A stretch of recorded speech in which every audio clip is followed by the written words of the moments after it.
Example 3, using an identity to solve a trigonometric equation. So for this trigonometric equation, we have sine x cosine x equals 1/2. When I see this equation, the first identity that comes to my mind is the double angle formula or the double angle identity that states sine 2x equals 2 sine x cosine x. Now, I can't use this identity until I get my left side looking like the 2 sine x cosine x.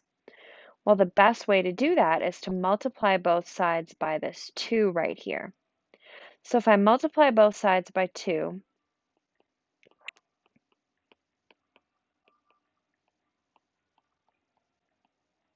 the fraction will cancel and I'll have 2 over 2, which is just 1. So the left side will be 2 sine x cosine x equals 1. And now I can apply the double angle identity.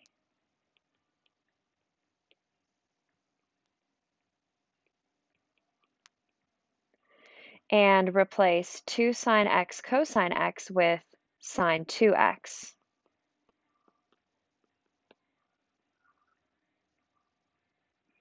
And now from here, we have an equation with 2x, which is a multiple angle equation. And that's something that we talked about in the previous set of notes.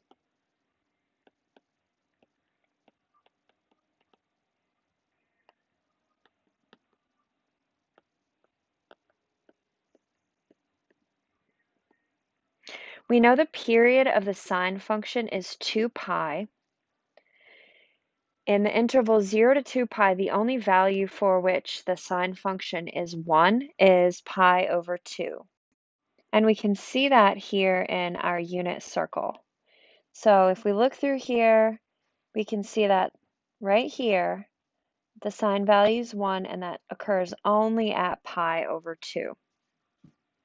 So we can write our solution as 2x equals pi over 2 plus 2n pi.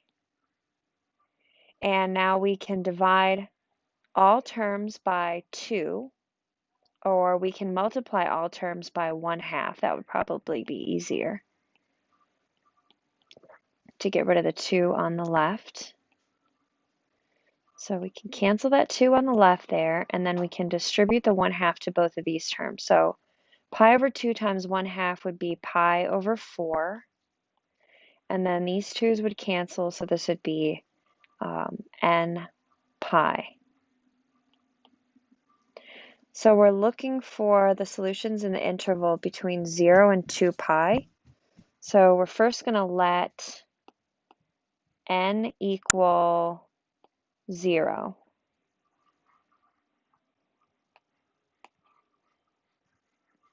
So we have, let n equal 0. So we have x equals pi over 4 plus 0 times pi.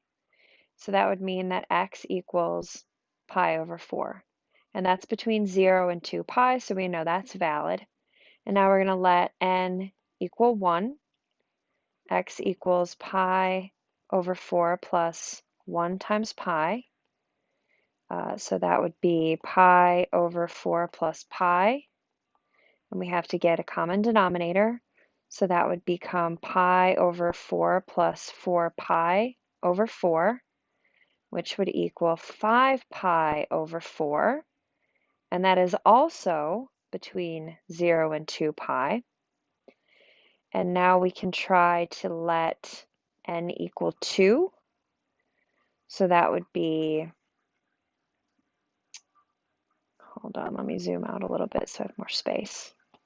All right, so that would be x equals pi over 4 plus 2 pi. Got to get a common denominator. So that would be pi over 4 plus 8 pi over 4, which would be 9 pi over 4. But that is greater than 2 pi, so we can't use that one. So our only solutions that are usable are pi over 4 and 5 pi over 4. So we can say that the solutions are